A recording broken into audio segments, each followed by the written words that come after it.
Yeah, doing a lot of good things.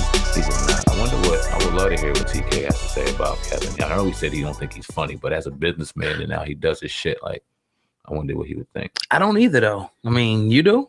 I did.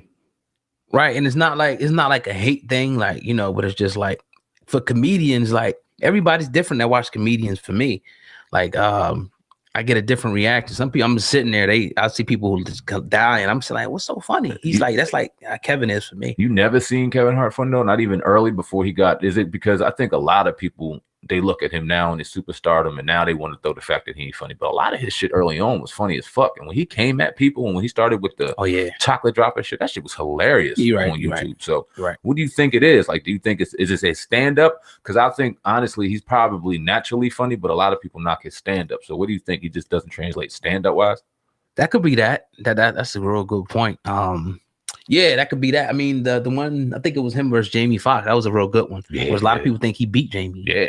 You know what I mean, in that one. So yeah, I think it's that, man. It don't really translate to the stand-up, like, like people like Martin, funny people, like, who just really just embody that. It's just like, for me, and people gonna probably say it's hate because he does so much other things great in the business arena, like you just saying before. Like, so, right now he's at the top. Is Mike Epps funny to you? Because he's funny as fuck to me, and I think, those two really get at each other all the time, often. Yeah, for their reasons. I think Mike Epps is funny. He's funny as fuck. Yeah. Now I seen you. I think the one time we were about to shoot out one time, but you were at the crib and I had on Cat Williams joint, his special on YouTube on Netflix. My bad. And you were cracking the fuck up. Yeah. So who are your comedians like that you go to? Because we obviously we got our little situation going on, and yeah. Comics are real. I fuck with let's see.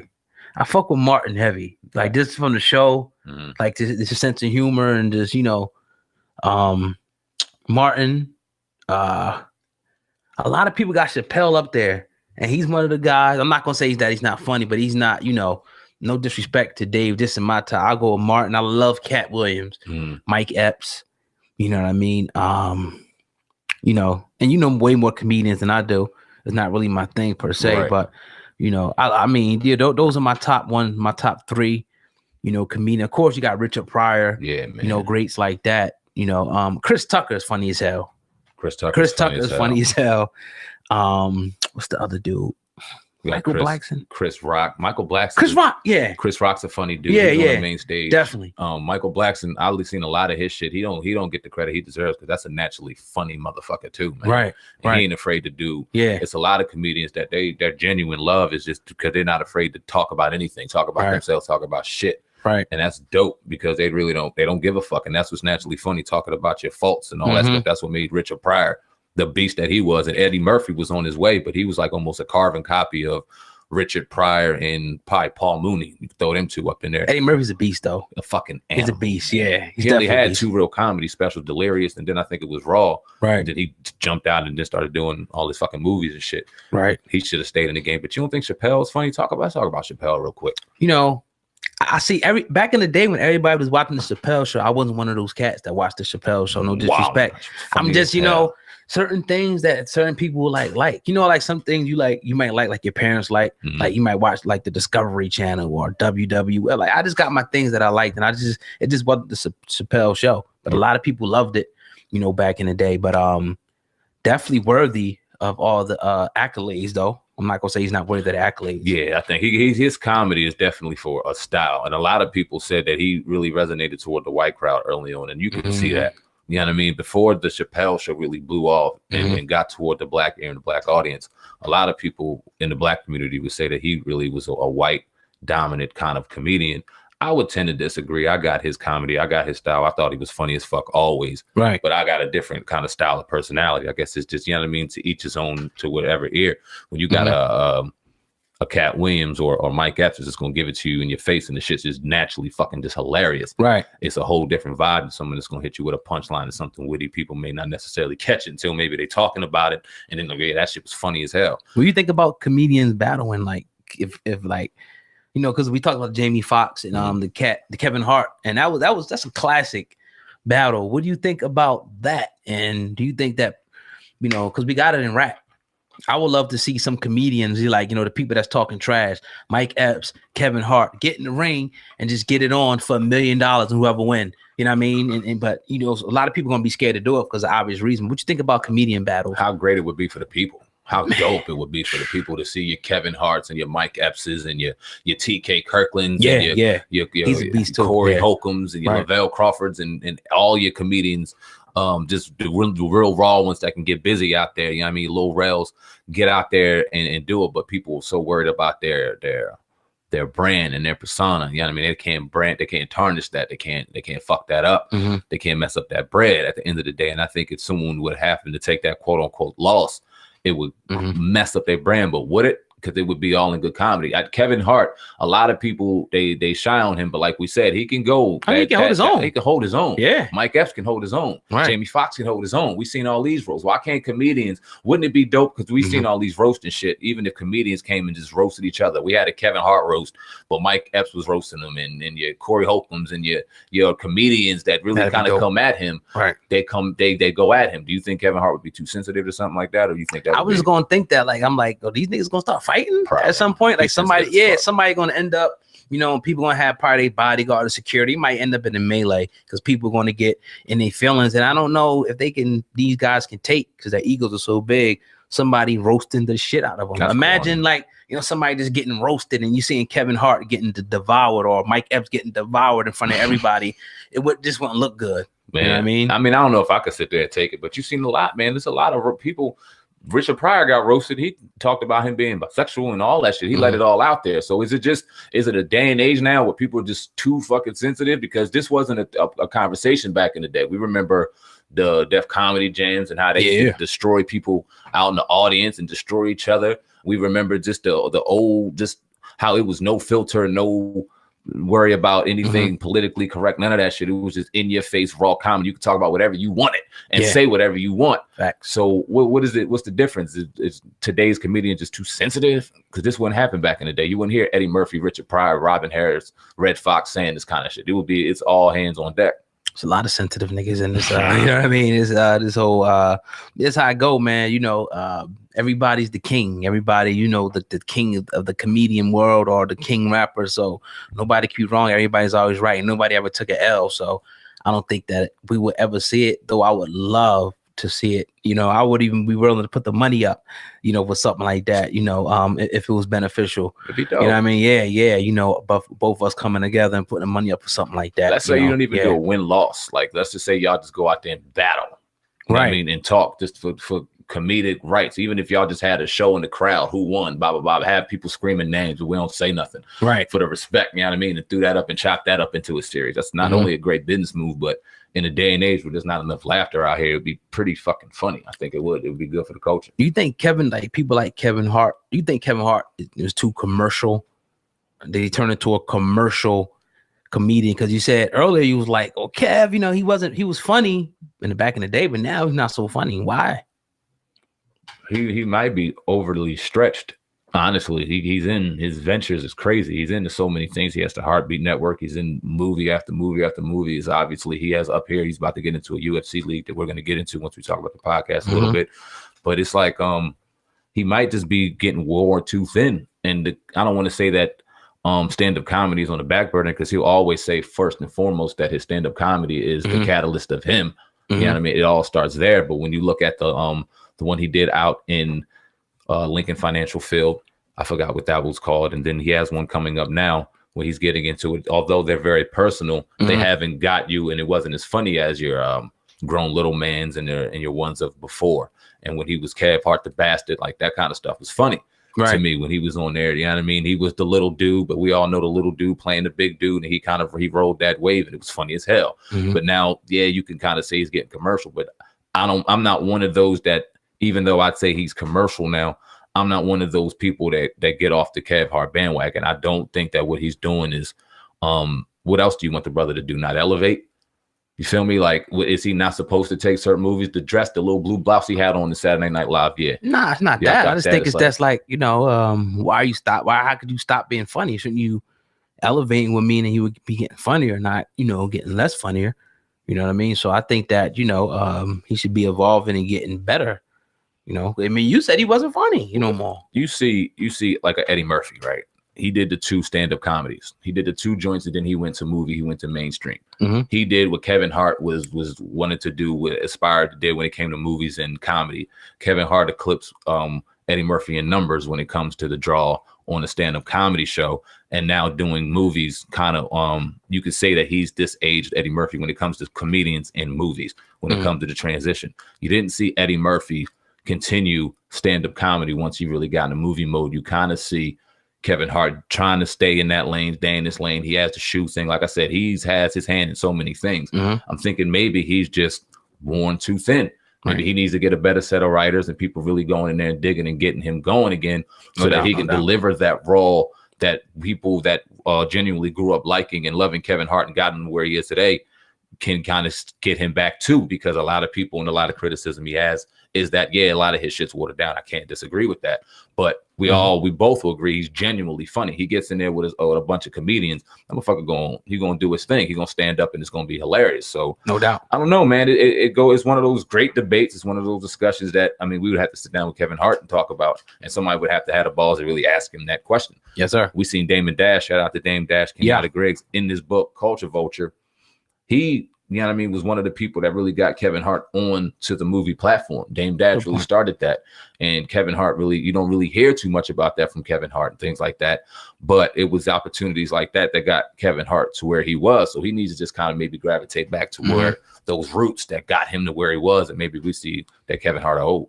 Yes, sir. But you're listening to the Uncensored Truth podcast with your brother, Old God and Sandman. We're going all the way in today. Whatever platform you're listening on, especially YouTube, go ahead and hit the like button and make sure that you share the content. We do appreciate, all the people coming over from whatever channel. But yeah, man, we're going to jump, into our first story, of the day. And Dame Dash comes back up, and we know about Lyor. I'll say it right, Lyor, because people was getting me in the comments saying Lawyer. Whatever. I heard some people say Lawyer, whatever. We know his name. Lyor. Lyor Cohen, went on the Breakfast Club and pretty much showed a side, pretty much showed himself, who he really was, according to Dame Dash and people like us. The word culture vulture has been thrown around. So, Dame Dash has been making his rounds. He ends up on Joe Budden's podcast. Shout out to Joe Budden, in his podcast. And he continues to go in on Lyor Cohen. Sandman, first of all, what do you think about, the situation with Lyor Cohen and Dame Dash before we play this audio? I think it's pretty cut and dry at this point. Lyor Cohen, someone that not usually is in the public eye to do interviews and things like that. I think he showed his card pretty clearly on a Breakfast Club interview. A lot of people say that the Breakfast Club staff, the Breakfast Club team kind of tiptoed around him, where they were kind of grilling Dame Dash and going at a lot of the other CEOs, black CEOs that have a lot of criticism or may have some controversy surrounding them. And they tiptoed around Lyor. And a lot of people were saying that. I think that questions were asked that needed to be asked, and it shedded a lot of light if you're someone that just can kind of look at the situation to see it for what it is, for what this dude is.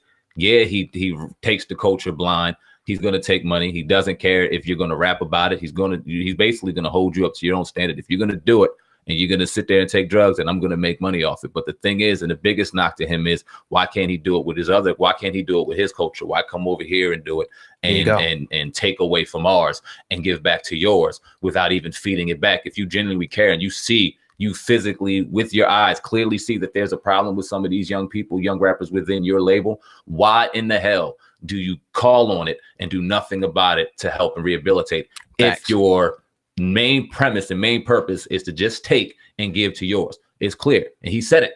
So you can't backpedal from that. It's on wax. He said it. It's clear as fucking day. Right. When it comes to Lyor Cohen in regard to him meeting up with Dame Dash, because that's what Joe Budden was talking about. And when we get into that, he was saying that he can mediate a situation or something like that. Like the people that were really fighting for us never existed, and I think he flagrantly displayed that in public just because he's so used to it. So that he's a perfect example. Matter of fact, I coined the term because of him, and he's also made it. Culture vulture is also making where a lot of history doesn't get made just because for their own personal benefit. So there's a lot of history that get made because of him. Do you think that Lyor Cohen has not contributed to hip hop at all?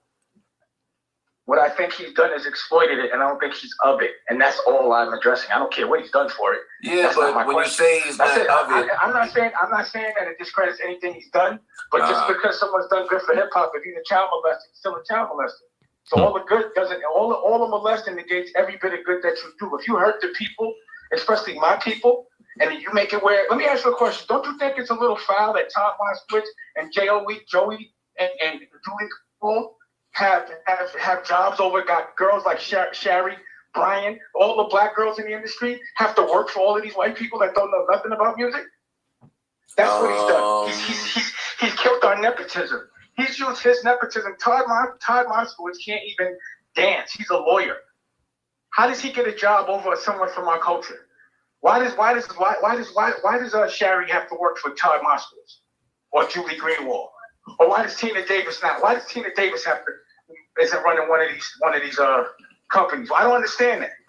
Because he's the one that's put all these people in business to further control our culture. Why is something called urban music run by anybody white or black music? How could it be run by someone that's not black? What is that for our culture, bro? You stumped me. It's very fair. You stumped me a bit there, Dane. But I mean, I guess I don't really hold it against the white people. It's not a white thing, it's a culture thing. There are people of this culture that deserve it. Like Steve I like the young kid Ezra. You know, I'm not saying just people that don't care about the culture. Lyor don't listen to no rap music. Okay. He don't even listen to music, and he never did. Did he ever teach anybody how to take care of themselves? You know, instead he got mad at the fact that we figured out a way to make other money off our ancillary and then figured out a way to get it. So then he invented the 360. He's cancer for the culture. And then what does he do? When somebody that's good for the culture wants to come around, he's going to blackball them or make it where they don't exist. So that means he's interfering with my relationship wherever he's at, whether it's YouTube who's he blackballing? Oh, no, he's blackballing you. Well, he just now said not blackballing, meaning that if he's working for an institution that he doesn't own, he's not going to acknowledge any business that I got to do over there. Yeah, and it's not his to do that. And he just made that very, very, that's torturous interference. Like, if I really feel like it, I could put some money on his head. And I've been thinking about doing it because he's already messed up so much. But he's been so flagrant. You understand what I'm saying? Like, he's been so brazen. He's so disrespectful. Every time I yelled at him, it wasn't for me, it was for y'all. Because he never talked to me like that. He would never fix his mouth to speak like that to me, to talk down on me, or to tell me you didn't hear me talking. He would never even think about doing that. And he's not smarter than none of us. That's what's funny. He swears he's smart. So I would love to publicly have a conversation with him so he can display his intellect. Can I organize? And here's another thing. I want to make this real clear. What I don't really like. What I don't like that YouTube is doing is when there's a beef lyrically between one of us, YouTube is paying an artist to respond. And I personally know that. And now that I know who's behind it, it makes sense. So now YouTube is cashing in on rap beef and they're paying people to respond? What type of shit is that? Now what happens if somebody gets hurt? Well, and now I'm like, it must be Lyor. Because that's what they've been doing. Whenever we got a beef with each other, they actually look, and that's what they do. They make it where we have a beef with each other so they can profit. So when they ask him a question about Rockefeller, he starts to call other people's names out, not him. So we can fight each other. That's not happening, bro. I'm never fighting a rapper, nobody with my color of skin or from my culture. I want to smoke with Lyor. I want the CEO smoke so we can see how they do it in business. I'm not a rapper. Damn, I'll be honest. I'm going to try to organize the smoke for you. Please do. Get the smoke, bro. I am. And then what you really want to do is ask him why he's really mad. All right. Shit, I'm with it. I'm going to set it up, Dane. They profit off of rap beef all the time. Let's do a YouTube event where me and Lyor speak. Let them profit off. Why they don't profit off of intellectual beef then? Pause. Yeah, no, I'm all for intellectual beef. So when a man calls another man out on a CEO boss level, then that's when they start saying they don't exist. But when two artists are getting ready to get at each other's neck violently, physically in front of the whole culture, they actually give them money to do it. You need to ask him about that at YouTube when you ask him. That's why he's terrible for the culture, because he profits off of our dysfunction. That's the problem, bro. Well, all right. I'm going to try and set it up. Damn, I'm going to hit you when I'm in LA. I love you, man. Yo, he's scared. He's scared.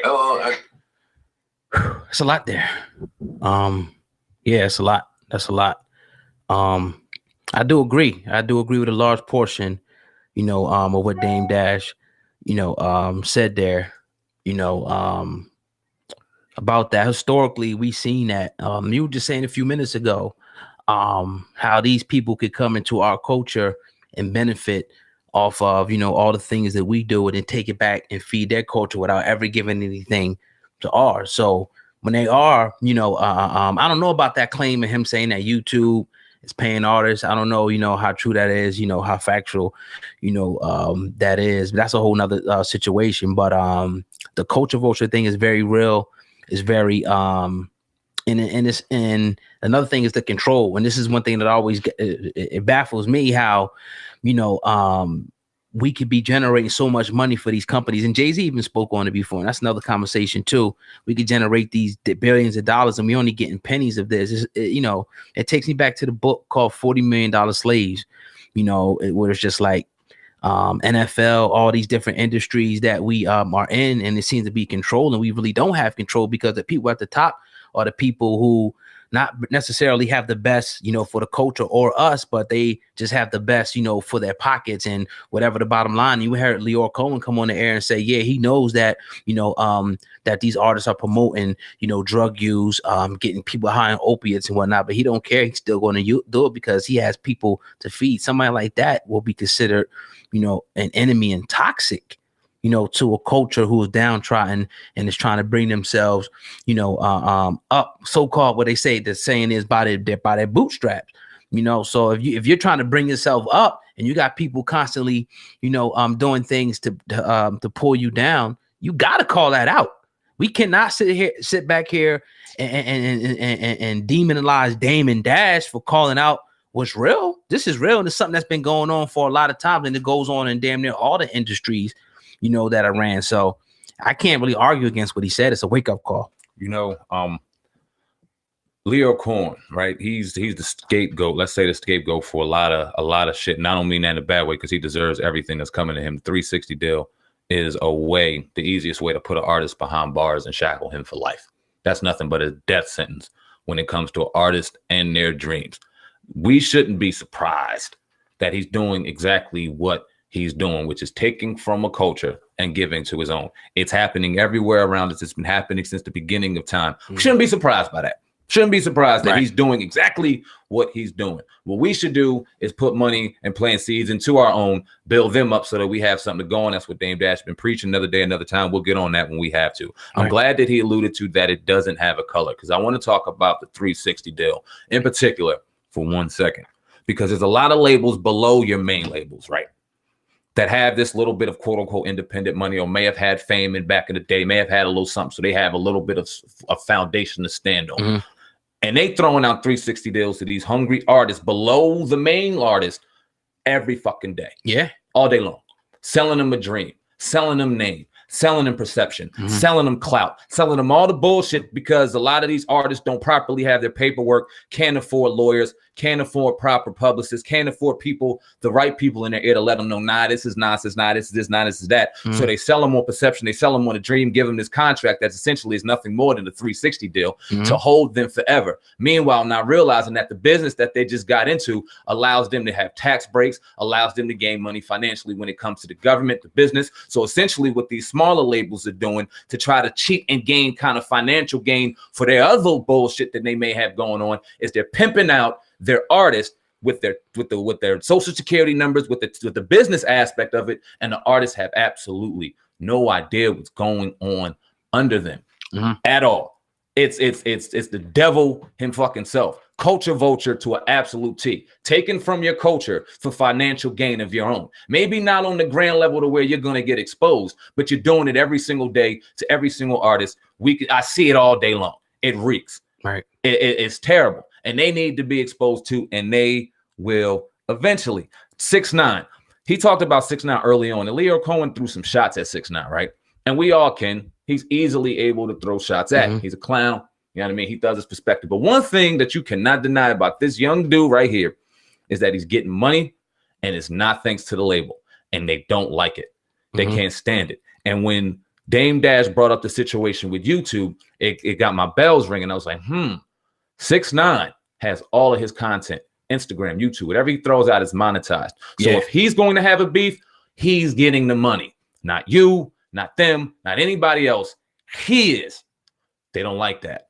They don't like that he's self-made and he has the control. And if you're going to pimp out and you're going to culture vulture through the culture, however you're going to do it, guess what? I'm going to do it, but I'm going to get paid for it myself. He don't like that. You can see it in the beginning of the interview. Oh, yeah, I'm not 6'9", that 6'9" guy, blah, blah, blah, blah. Easily throwing shots, but why would Lyor Cohen throw shots at a 6'9"? Because 6'9" is doing business that Lyor Cohen doesn't have his culture vulture ass hand in. Well, let's just talk about, you know, this to get into the conversation of the independent and the people that go to the labels, because this is where the line is drawn and what Dame is getting to on the back end. Also, is like, and when he had the conversation with Van Lathan, he was on the Breakfast Club saying, yo, y'all should do y'all own thing.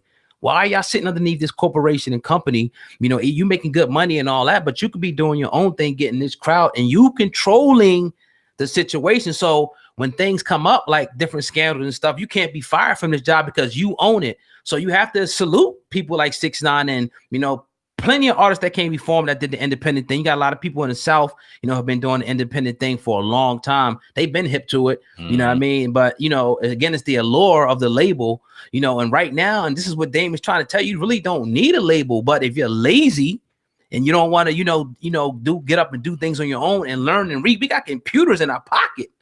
We can learn anything on this computer. We can go anywhere in this computer. And so it's just like, you know, and that's what, even with the podcast, you know, with the, the TK Kirkland situation, you know, he was saying on the interview where, you know, right now it's for the, the businessman and the hungry entrepreneur now, you know, the podcast game, because it's like people could pretty much, you know, write their own way. If you're hungry enough, you could do what you want to do. So independence for me, you know, it makes sense naturally, you know, for one, going corporate is too much control, it's too much red tape. You can't do what you want. You know, you got to sit around and just be, you know, around people you don't even want to be around. And so now we know that even it's possible that the record labels is even feeding these rappers what to say, you know what I mean? And they lyrics and stuff like that. So just like, or even saying you can't say this if it's positive. So, you know, that's 100% correct, you know, and I think it's the underlying issue, you know, is when you go back and look at the when you talk about the 360 deal, Dame Dash talks about them being able, getting smarter than the labels and creating merchandise, creating t-shirts, creating things where they can make money outside of the music. They don't like that, like you say, as well, because now they can corner, you know, the market on anything you do. You go tell some t-shirt, oh, we got a percentage of that. You sell this, you do shows, we got a percentage of that. No, you know what I'm saying? Yeah. Then that's why I don't like when, you know, in closing, you know, everybody has to join up with all these different brands, make your own. But I'll close on that. Facts on that, man. I really got much to say on that. I think that we've seen, I have to pull up the article, but in 2017, 2018, the amount of money that the artists made was absolutely just disgusting. They made no money. You're not making money in the labels. You're not making money in any deals. It absolutely makes no sense. When you're honestly, the real kind of wealth you're going to gain from being in the music industry right now as an artist is on tours and your merchandise. That's it. It's the only thing you got control over. So if you're not doing that, you're not making any money, and it's showing in the numbers. But just to talk about real quick on the Uncensored Truth podcast, with your brother, old guy, myself, Sam Man, y'all see the hats right there, the Viral Hip Hop News hats, officially on the market online on eBay and Amazon. Friday, August 10th. Can't wait for that, man. We'll have links in the description box on all 3 platforms, whatever y'all watching on the Uncensored Truth podcast, man. But let's talk about Dame a little more, right? Because you talked about the Van Lathan conversation. You sent that over to me courtesy of how Hip Hop Motivation, my bad, apologize on that. Shout out to brother Kenyatta Griggs over there doing big things out in the LA area. They had a real dope discussion. Himself, Dame Dash, Kenyatta, him, myself, Dame Dash, and Van Lathan, who's a young lady there. I'm not sure what the young lady's name is. I apologize on that. But they were talking about just the boss employee conversation, the conversation that we heard Dame Dash have a number of times. We've seen it on the Breakfast Club. We've seen it here. We just seen him having this boss conversation that it gets a lot of people fired up. Let's talk about that. The boss to employee dynamic. What is your thought and your feelings on what he had to say in comparison to what Van Lathan said? Because Van Lathan is coming from the mindset that he's solidified, his contract is straight, he's making more money than he's ever made before. He's putting himself into positions that he needs to make with still having his voice to do what he has to do. Dame Dash saying is, you still have a boss. You still have to get up. You still have to answer to somebody to a certain degree. You have the voice that your boss wants you to have. You still don't have the freedom that you could have, that you have the power to have. Right. Where's your stance on that? Well, you know, first of all, another part aspect of that argument, you know, is, you know, what you can make. Now, there's no excuse. Like, all right, Van Lathan, for example, he works for TMZ. They got what, 2-3 million, you know, subscribers. You know, he could get that on his own. If he worked hard enough, you got people who got that on their own. So the thing is, like, why would you want to, you know, take a piece of the pie when you can have the whole pie? That's another thing Dame Dash is saying. So I can either go and go to a breakfast club and work for them, or I can make my own breakfast club and get all the money off the top, you know, and be the boss of that company and build a legacy, you know, out of your own name, rather than depending on this job where you don't call the shots. You know, you could be fired, you could be laid off. Why not build it for yourself? I mean, that's always been my motto. So that's maybe I'm different, you know, than other people, but that's always been my motto, to do, you know, for self. So, you know, but on the other hand, you have some people, everybody comes at their own pace.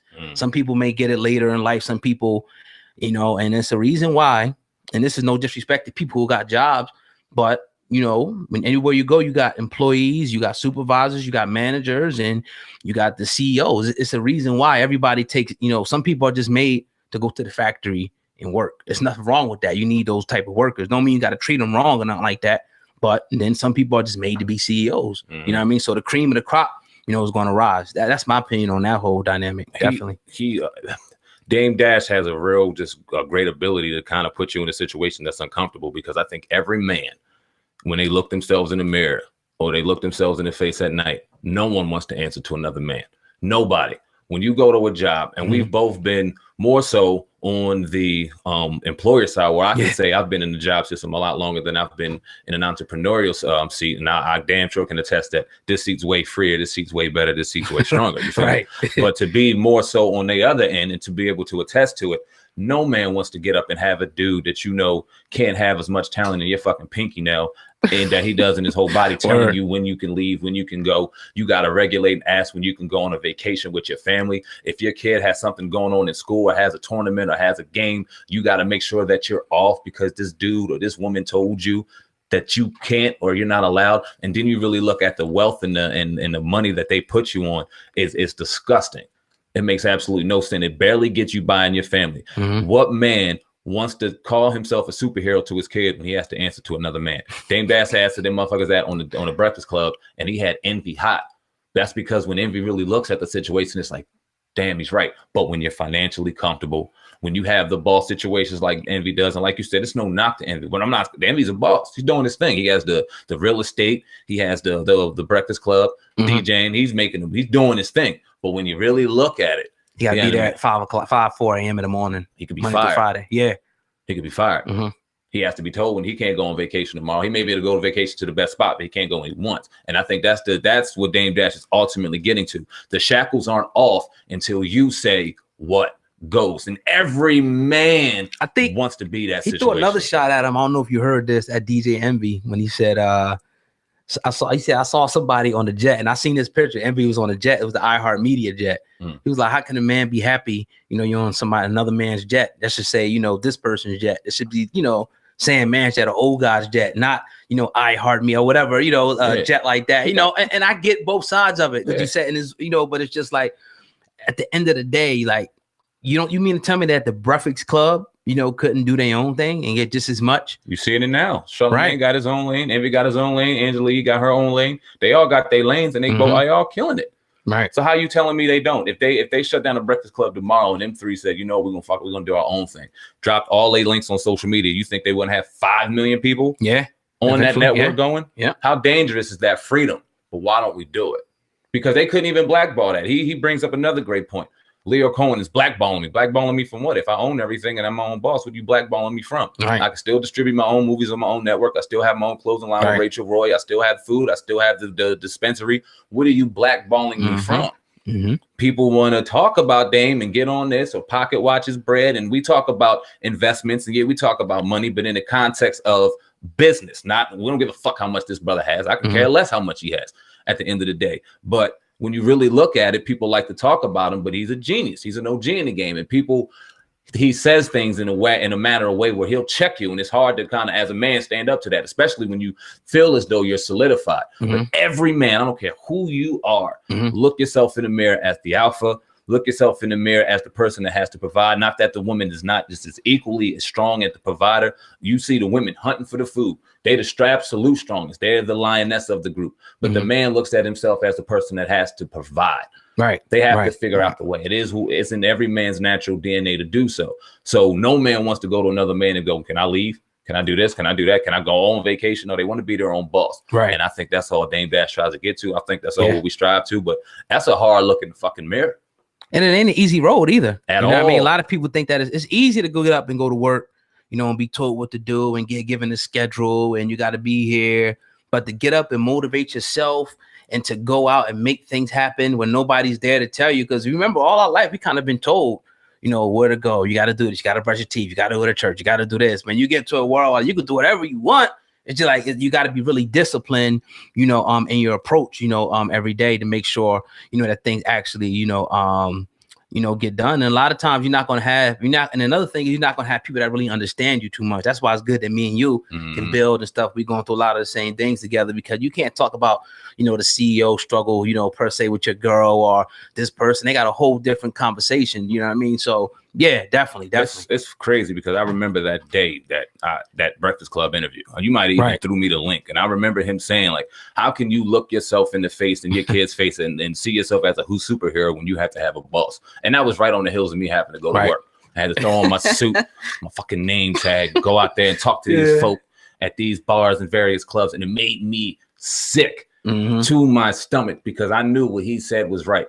And I wasn't where I wanted to go. I knew that instinctively and in my soul, this wasn't where I belonged. That seat wasn't for me. But I had to fight my way out. I had to grind. You have to grind. You have to grow. You have to grow. You have to have sleepless nights. You have to have times where you struggle, times where you fight. You're going to get knocked down. Like we alluded to in our post-production meeting, there is no one in business who is undefeated. You're going to lose. But first, you had to take the leap of faith, though. Before you got to all that, remember? And still because you was like, even with the Van Lathan, remember, they was saying not to cut you off. I'll get right back to you in a second. They were saying you got to just jump and do it. You're never going to feel really comfortable to do it. It's just like you had to say, you know what? Fuck this job. You know what I mean? But go ahead, man. I had to do it. And that's a great piggyback because I had this computer sitting right here during times of my job, and you got to put the coworkers around you laughing and doing all this because this is a pipe dream. I've been in music for this many amount of years. Nothing's went down. No financial stability came from that. I'm still sitting in this F-ass job. You feel, but now the computer's coming through. This is the next big thing. But I'm walking in faith, like you said. Nothing mattered what was going on around me. Everything mattered what was right in front of me. And it was people like that Dame Dash conversation, that punch in the mouth, that had you respond as opposed to laying there and curdling up or trying to make an excuse as to why you're not doing it. It was watching you go through your struggle and going through your rise and your journey as a businessman, as a CEO, being so closely related as we are. Just you know what I mean? Being able to go through that and have the motivation, and then being able to go and just say, you know what, fuck it, I'm going to jump off the cliff and I'm gonna be cool. And through business, we all fall. We fall every day. At the end of the day, you know what I mean? We have rises and we have falls, but you got to have that faith and knowing that don't matter what's going on around you. All that matters is what's in front of you. And a lot of people, I mean, it's not easy, man. I ain't mad at anybody who don't do it, but this is my only life. I kind of, in a certain way, I love being with my back against the wall. You know what I mean? Having pressure on you and having to respond to your family. I think every man, you know what I mean? They enjoy that. They love the challenge. So that's what it is. Man. But we're going to be doing much more of this. Actually, we're going to launch a mentorship program real soon. People looking to build their channels and just get overall business. Coach, you might not even be, a YouTuber. You might have another business, but just businessmen, iron sharpening iron, talking to each other, building. It's going to be a good thing. So we're going to, launch that real soon. So stay tuned for that, man. So yeah, man, Uncensored Truth podcast is going in, man. Hit the like button. Make sure you share this video if you're watching on YouTube. Sam, man, you got anything over there? Yeah, man. Nicki Minaj. Now, we all know her brother was caught in a situation where her mother says that she wants to discuss her son's sentencing. Now, we know back in November 2017, her brother Jelani was finally found guilty of predatory sexual assault, as well as endangering the life of a child. The victim was his 11-year-old stepdaughter, and the trial went on for weeks, detailing disturbing and explicit details of the horrible crime. Now, Jelani allegedly raped his stepdaughter for 8 months, as well as even being caught by the victim's younger brother, where the young man had to take the stand and talk about what he saw. Now, at Jelani's wasted sentencing, his mother was on Twitter to let the followers know that she plans on revealing some quote unquote shocking news that the court does not want the media to know. This is Carol Mirage. Watch the Hip Hop Hood Report with Charles Fisher and the Fitness Sheriff as I share the shocking news the court don't want you to know in a tell-all interview about my son's trial. Given the time right there, y'all see that big on the screen. Yeah. Now, we all know Nicki Minaj hasn't said much. She stood by her brother. We all seen that on the disgusting charges, but she hasn't said anything. We talked about this briefly in little bits and pieces on this podcast when we talk about your R. Kelly's, the recent Charlamagne the God controversy that was on there. This conversation was brought up within that context. Oh, God, what is your thoughts to Carol Mirage coming out and saying that she has news about her son's case? What's your thoughts on that? I can't wait to hear it. And not to be like pessimistic about it, but it's just like, so my knowledge is like DNA evidence, in that case, that it would suggest that he definitely was doing, sexually assaulting her. So I don't, know what she could be bringing us. She's saying that the courts, I just want to wait and see, this, but this has been one of the criticisms of Nicki Minaj, for a while now, that she's been continuing to support him. Definitely. I think she bailed him out the first time and been right by his side the whole way. And it's her brother, but this is a real horrible, sick thing to be accused of. So I'm going to just wait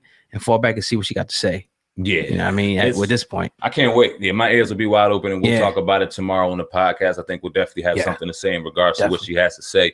I'll put it like this. I'm not going to talk about him. I'll talk about a person who did do this, right? Let's paint the picture of a man who took his stepdaughter and raped and molested her at 11 years old for 8 straight months, and then had someone, her younger sibling, who had to be younger than 11, so 10 or younger, see it and have to sit on stand and talk about it. You think that young man was lying?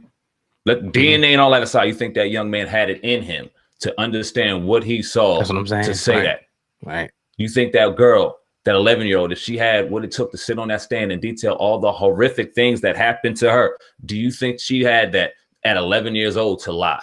For what? Right. On top of the DNA, on top of this, on top of that. I'm going to listen to what you say, Mom, but you can almost kind of save it, because at the end of the day, it is what it is. If it talks like a duck, quacks like a duck, it's a motherfucking duck. We took a lot of criticism for standing behind a brother who we felt was innocent. Didn't matter the name, didn't matter the book, it didn't matter who it was. We seen a situation where we felt as though it was innocent. We were going to be objective in that situation. End result, we wanted treatment and the right kind of care for all parties involved. So this isn't a situation of trying to defend a man or hating on a woman. Right is right and wrong is fucking wrong. If you do this to a child, man, woman, or especially a baby, you deserve what you deserve. Getting your ass whipped in jail, et cetera, et cetera, et cetera. We're not going to talk about anybody personally, because we're not going to hate on anybody on this podcast. But if you're a man who found himself in a situation where you did this, you deserve every right to come to you. And shout out to moms for trying to defend you. But moms, maybe you need to sit back and let your son get the fucking lashes he deserves, because that's not a man.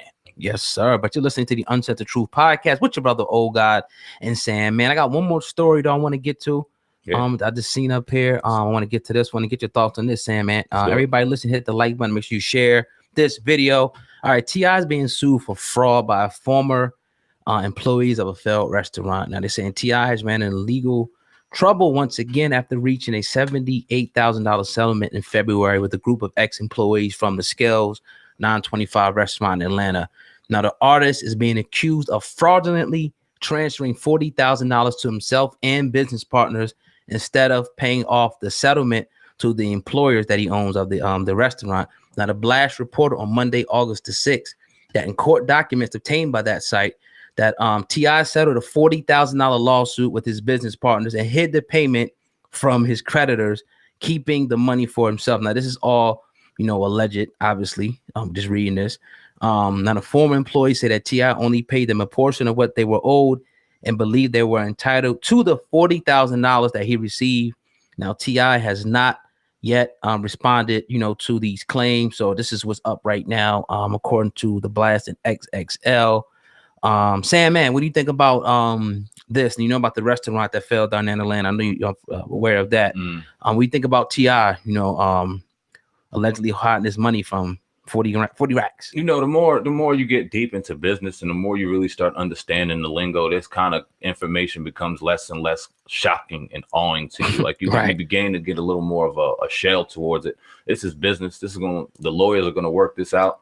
And we're not going to hear much about it. I think that it gets put out in the media, in particular, for people that really don't have a knowledge of business and people that really don't have an understanding of what's going on, for them to form an opinion on a certain individual without really understanding what's going on. And if you see a situation where a T.I. has been very vocal in his stance against social injustice within the Black community, he was out there with Houston's with Jay Morrison and his family when that injustice came on. He was out just on the forefront with the Waffle House incident, and he's just been very vocal with injustice. So this is very easily painted to a picture where now he's short and he's doing this and he's doing that, when this just seems like a very simple business misunderstanding and will work itself out with lawyers in court. That happens all the time in business. We see the head of state, we see the top of command in the United States has been sued millions of times in business. We see this, we see that.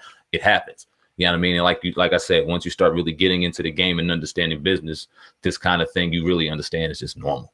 Yep. But definitely listen to the Uncensored Truth podcast with your brother, Old God and Sandman. We definitely appreciate everybody who took the time to listen to the podcast. Yes. On whatever platform you're watching on. We do appreciate it. We just ask that if you're watching on YouTube, please hit the like button and make sure that you share this video. With that being said, man, that's all we got for this episode of the podcast. I want to give a shout out to our brother TK Kirkland.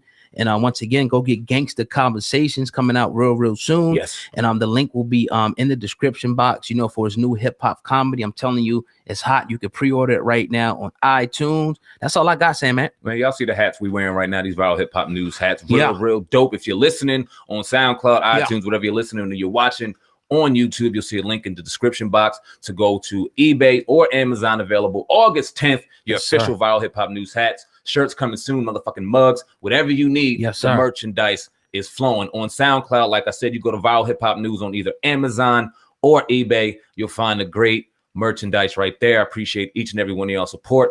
God, it's been a dope ass show, man. I think we need to do this more. Build with the people, man. And we're gonna go live real soon and keep y'all Friday nights with content. Friday night, at y'all. We're gonna do it. Yeah, we're gonna do Friday nights. We're gonna get y'all, live. We're gonna get real, we're gonna get it popping. So just stay tuned, man. So that's all I got, man. That's all I got, man. Uncensored Truth Podcast, saying, man, God, Viral Hip Hop News, Uncensored. We out of here. Peace. Peace.